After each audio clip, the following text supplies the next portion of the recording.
Muito boa noite, bem-vindos ao Momento Antagonista com Cláudio Dantas. Hoje, sexta-feira, dia 22 de novembro, e nós encerramos a semana, uma semana agitadíssima, né? Com mais notícias. Algumas boas, com perdão do trocadilho, mas vamos lá. Bom, primeira informação importante aí, um registro importante, acordo de colaboração premiada do Luiz Molição, está negociando lá com a Polícia Federal um acordo de delação. Sim, Luiz Molição, para quem não lembra, é um dos hackers desses que invadiram, né, os celulares aí de várias autoridades, especialmente o pessoal da Lava Jato, para tentar destruir a imagem, né, desta operação, dos agentes dessa operação, dos procuradores, de Deltan Dallagnol, do juiz Sérgio Moro e de todas as pessoas que combatem o crime, sim, né, tentaram invadir celulares aí de diversos juízes, diversas autoridades, até de ministros de Supremo, também de jornalistas. E agora uma fase realmente importante, as investigações vinham evoluindo, mas é claro, quando alguém de dentro de uma organização criminosa resolve trazer aquelas informações que são de difícil rastreamento, tudo muda de figura. A gente tem a Lava Jato para provar isso, né? O instrumento da delação foi muito bem utilizado aí para o conhecimento das entranhas do maior esquema de corrupção da história, né? Institucionalizado inclusive. Então agora o Luiz Molição é um jovem, é um rapaz aí, acho que 19 anos, foi preso, acho que foi um dos últimos presos aí nesta investigação. E não aguentou aí ficar preso levando a culpa, porque ele sabe que tem mais gente para cima. Inclusive menciona, né, uma pessoa que teria sido, vamos dizer assim, um orientador do Walter Delgatti, do Vermelho, dele mesmo e de outros envolvidos. Essa pessoa ela era identificada como o professor. A gente não sabe ainda a identidade, mas esperamos que justamente o Molição coloque isso na mesa nesse seu acordo de delação.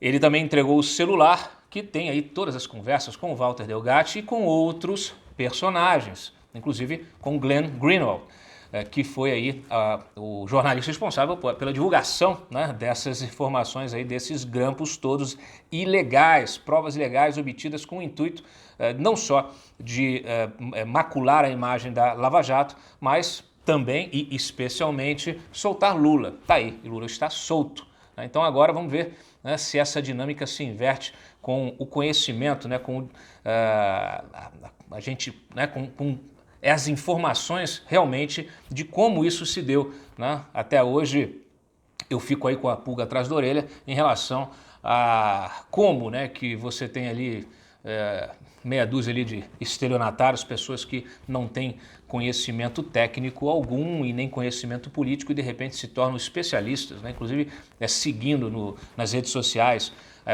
essas autoridades que foram hackeadas, jornalistas participando, enfim, fazendo toda uma militância política que não fazia parte ali do seu métier. Então, importantíssima aí essa delação do Luiz Molição. Vamos atrás dos desdobramentos dela. Bom, Fachin, temos mais desdobramentos importantes. O Fachin autorizou 20 investigações preliminares decorrentes da delação de Léo Pinheiro. Sim, Léo Pinheiro, OAS, o homem que disse que ia entregar alguns personagens importantes da República, inclusive teve a sua delação rasgada pelo Rodrigo Janot, quando vazou a informação de que ele estaria entregando o Toffoli em alguma situação. Depois levou muito tempo para conseguir renegociar o seu acordo de colaboração. Isso foi acontecer esse ano, né?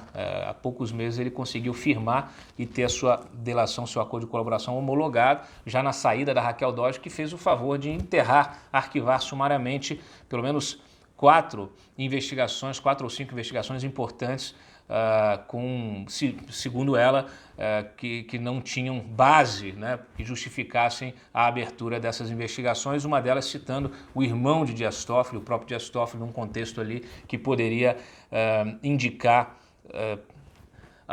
vamos dizer assim, uma situação ilícita, né? Então, a Raquel Dodge engavetou isso, o Aras substituiu ela, a equipe que pediu demissão por causa do arquivamento desses anexos do Léo Pinheiro voltou com o Aras, então é possível que tenhamos também novidades em relação a isso. e assim que tivermos informação sobre as frentes, né, algumas delas inclusive vocês já conhecem, vocês que acompanham o nosso site, porque nós antecipamos aqui, ele entrega o Lula, entrega vários esquemas ali de pagamento de despesas pessoais do Lula, enfim, tem muita coisa importante.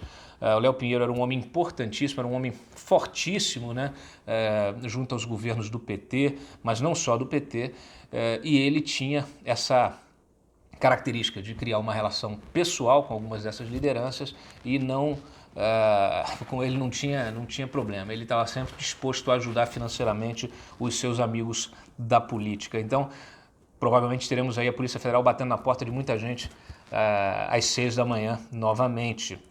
Dessas delações, vários alvos são autoridades com foro privilegiado, parlamentares no exercício do mandato, políticos realmente que estão ainda com foro.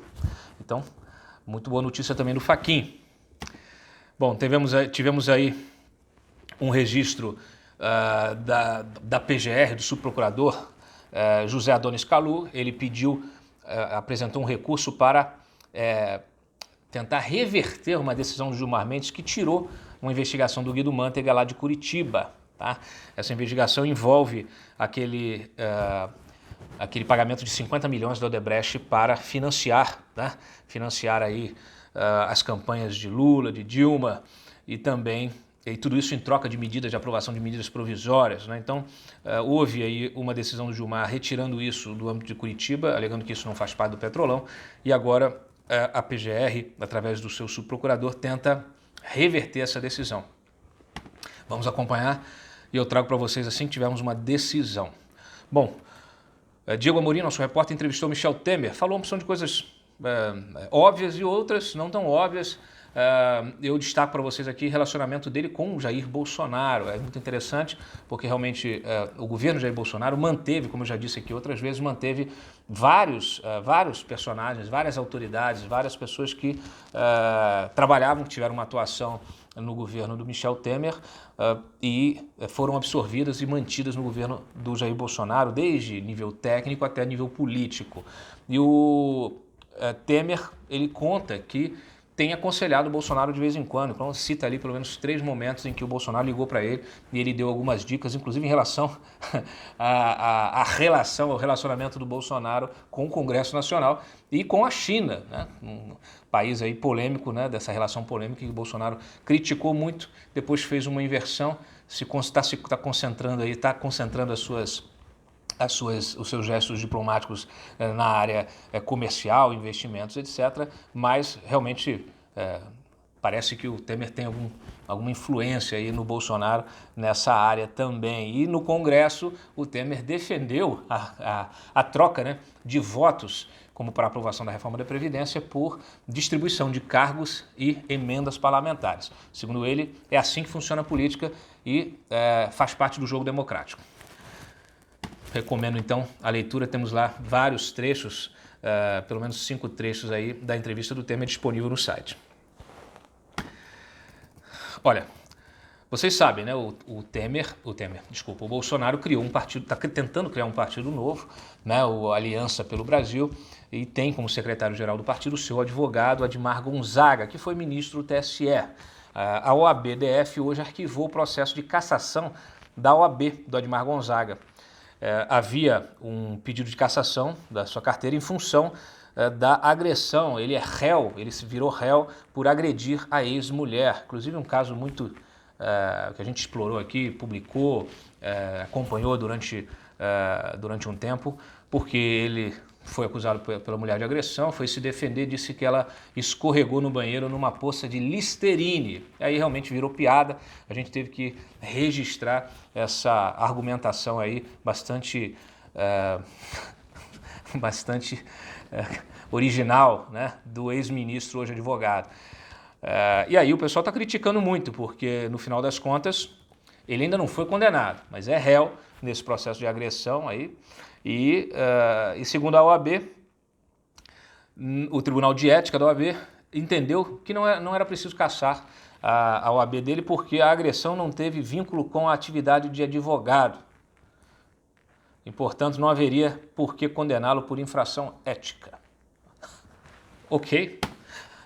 A Justiça brasileira, o juiz convocado Gustavo Arruda, negou os habeas corpus do pessoal que foi preso, inclusive do quer dizer, não só dos presos, mas daqueles que têm mandado de prisão, né, da Operação Patron, né, que foi decorrente aí da Operação Câmbio Desligo, que tem como alvo, além de vários doleiros e operadores, o ex-presidente do Paraguai, Horácio Cartes. Horácio Cartes não está aqui, está no Paraguai, portanto não foi cumprido o mandato de prisão. As autoridades paraguaias não decidiram sobre extradição, provavelmente não haverá extradição. Então aqui, pro forma, ele de qualquer forma negou o habeas corpus porque, claro, se ele concede, o Horácio fica livre para poder transitar, né, entre um país e outro. Então, com essa negativa, ele continua tendo esse mandado de prisão pendente aqui no Brasil, não pode pisar em território nacional. Além dele também, o juiz também negou os HCs da namorada, do Dario Messer, a Mira Ataide, e do padrasto dela, Arley Francisco Bellieni. A Mira Ataide era a pessoa que que operava ali toda a parte, vamos dizer assim, logística para manutenção do esquema de fuga, né, do Dario Messer, que conseguiu ficar fora das garras da justiça desde a deflagração da Operação Castelo de Areia, mais de um ano, mas acabou sendo preso em São Paulo, justamente no apartamento lá da namorada. Queria destacar para vocês aqui também o seguinte: eu trouxe no final da tarde, já que falamos, né, que tivemos uma semana sobre Receita Federal, COAF, Banco Central, eu gostaria de encerrar o nosso momento antagonista com a notícia que eu dei mais cedo, que trata de um documento da Receita Federal, o relatório de auditoria da Corregedoria da Receita Federal em relação ao vazamento dos dados fiscais e bancários do Gilmar Mendes e da Guiomar, da sua esposa. A gente sabe, essa história começou em fevereiro, com a Veja publicando um relatório de investigação, de investigação fiscal, né, de apuração fiscal de possíveis ilícitos, né, envolvendo o ministro e a sua esposa, aumento de patrimônio não justificado e também ali alguns indícios de prática de lavagem de dinheiro. Mas isso tudo fazia parte de um trabalho de apuração, tá? Apuração somente, não havia ainda nenhum tipo de conclusão em relação a isso, mas o documento vazou. E aí criou-se, obviamente, um estardalhaço, o ministro reagiu duramente, conseguiu convencer o Dias Toffoli no mês seguinte a abrir aquele inquérito da fake news e foi usado o inquérito da fake news para fazer o quê? Investigar os auditores fiscais envolvidos aí no vazamento disso. O Gilmar criticou muito a Receita, criticou esses auditores, atacou todos eles, está tudo isso registrado, tudo isso está disponível.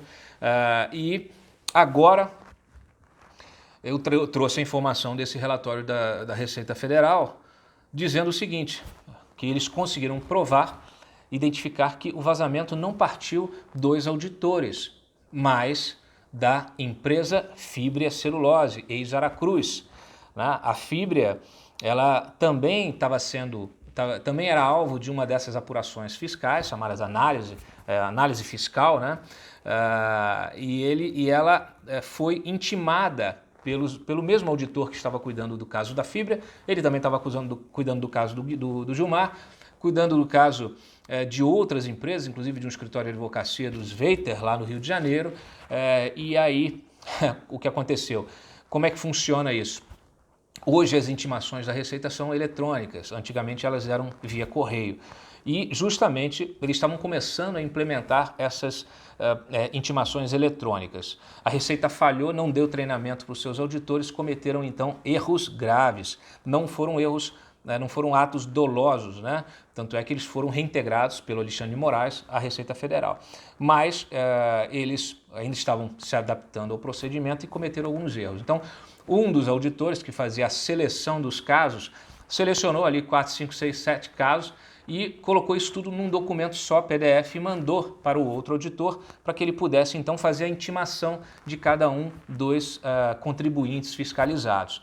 O problema é que quando ele enviou essa intimação, a Fibria, por exemplo, o advogado da Fibria entrou em contato via sistema verificou, porque isso é tudo registrado, você entra, acessa o sistema, tem uma senha. Aí ela tentou acessar o documento, mas o documento estava sob sigilo, aí ela solicitou formalmente a retirada do sigilo e aí o auditor errou, né? Retirou o sigilo do documento todo, onde estavam vários outros contribuintes que não tinham nenhuma relação, né, com o caso, né, ou entre si.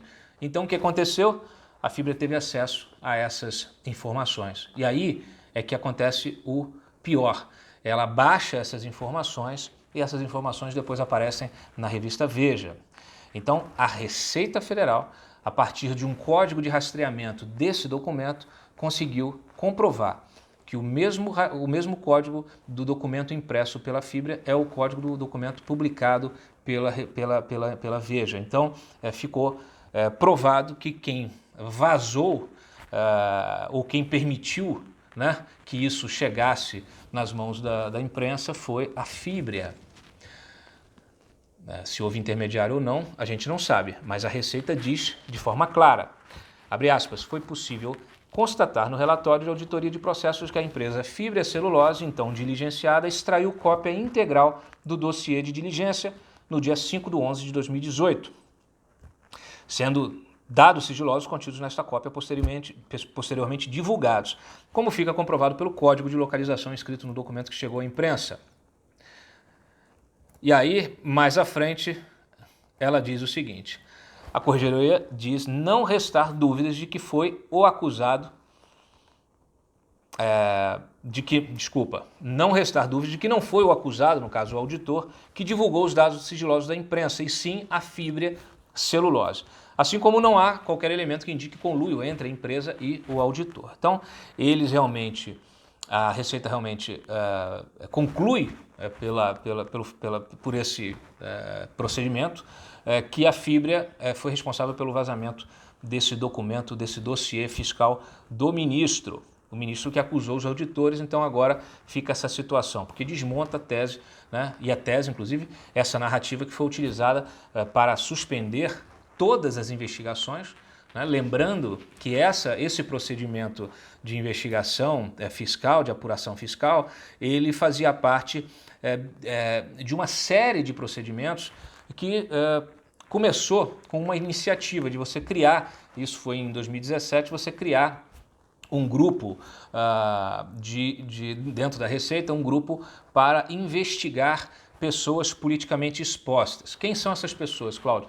São aquelas, justamente as mesmas, né, que o Dias Toffoli pediu os dados do COAF. São as autoridades públicas, desde do judiciário, do executivo, do legislativo, né, são pessoas que vão desde servidores até políticos. E o que acontece?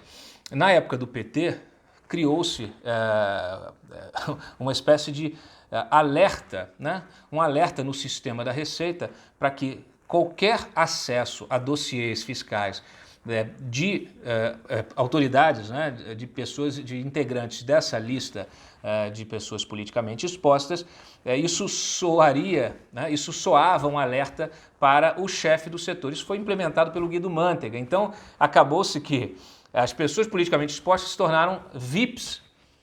Por quê? Porque se você tem funcionário público, autoridade, essas pessoas elas têm de ser mais fiscalizadas do que o contribuinte comum. Por quê? Porque elas têm poder da caneta, elas estão dentro da máquina, têm a chave do cofre, dependendo do cargo que ela ocupe. Então a Receita deveria ter uma lupa sobre essas pessoas, né? E no caso do PT, o Guido Mantega criou essa novidade, né? Tá aí, até hoje, ninguém consegue prender o Guido Mantega. E ele criou essa novidade, então criava um constrangimento, ninguém fiscalizava nada. Por quê? Porque se o auditor pintasse alguma informação que ele precisasse checar, precisasse entrar no sistema, né, ali no banco de dados daquele contribuinte, se esse contribuinte fazia parte dessa lista VIP, isso acionava o chefe do auditor, né, e numa escala hierárquica, e é claro, isso aí dava um problema danado para o servidor ali, para o auditor que estava fazendo o seu trabalho, tentando fazer o seu trabalho. Então, quando acaba o governo Dilma e a Receita se sente livre, especialmente depois de Lava Jato, de tudo que aconteceu, de tudo que veio à tona, a Receita resolve então implementar um grupo especial para se dedicar a essas análises fiscais dessas pessoas, dessas autoridades. E aí o que acontece?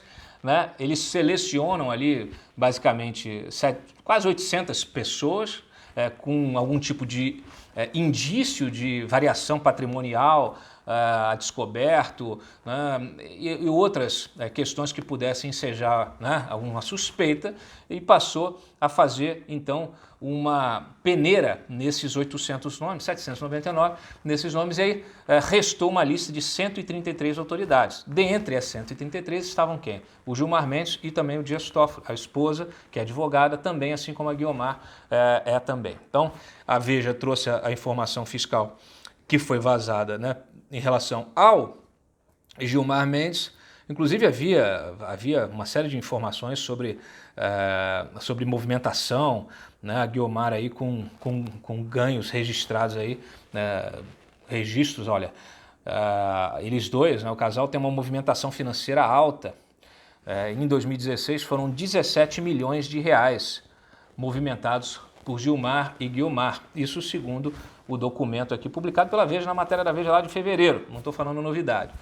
Então, é claro, a Receita ela tem por obrigação constitucional fazer o seu trabalho de fiscalização, análise fiscal do contribuinte. Se tiver tudo legal, isso e a variação patrimonial ela for justificada, não tem problema nenhum, tá certo? Não tem problema nenhum. Mas aí o que aconteceu? Vazou-se então essa informação e o Gilmar usou toda a sua força e todo o aparato aí, inclusive o Dias Toffoli também entrou e criou essa investigação, suspendeu as apurações fiscais sobre todos os 133, então está tudo paralisado.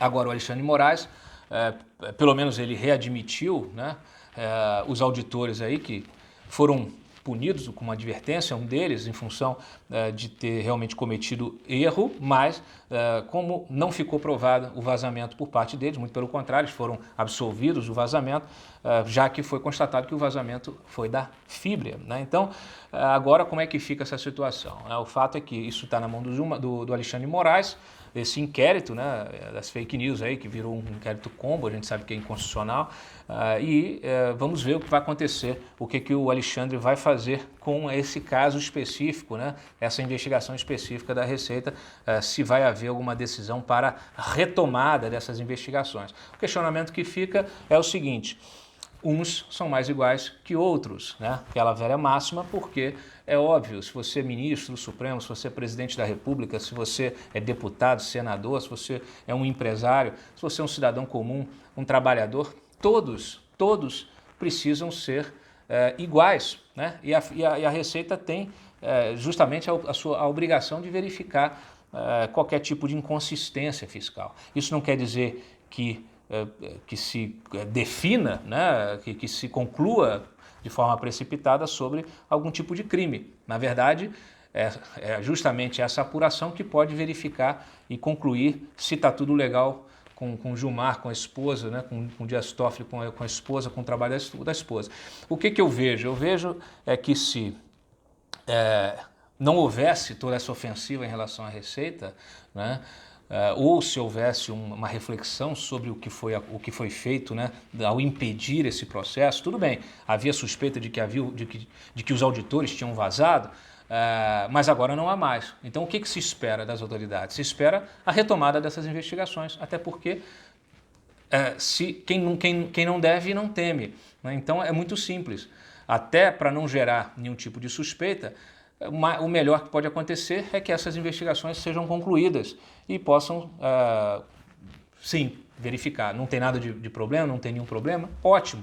Isso aí vai ser um atestado importantíssimo para essas autoridades, para essa e outras autoridades que possam estar nessa lista aí da Receita. Agora, é lógico, vazamento nenhum, né, justifica qualquer coisa. O fato é que agora você tem uma informação crível, né? Uma investigação com provas mostrando que não houve esse vazamento por parte dos auditores. Então a empresa, né, inclusive uma empresa SA, quem teve acesso precisa realmente responder por isso. A Fibra não mandou nenhum tipo de comunicado para a gente, não mandou nenhuma nota, estamos abertos aqui à justificativa da empresa ou da pessoa que manipulou essas informações, o fato que a pessoa não poderia, né, uma vez tendo acesso ilegal à informação fiscal de terceiros, né? E envolvendo inclusive um ministro, não foi só o do ministro, ela teve acesso a tudo, mas envolvendo um ministro do Supremo, baixar essa informação, imprimir essa informação, quer dizer, tomar posse de uma informação que não é dela, isso por si só já tá errado, né? Então, e aí pegar isso aí, ainda divulgar, claro, criou-se esse problema todo e acabou-se com um trabalho importantíssimo da Receita, que precisa sim fiscalizar as autoridades. É isso, voltamos na segunda-feira em mais um Momento Antagonista. Muito obrigado pela audiência e bom descanso. Tchau.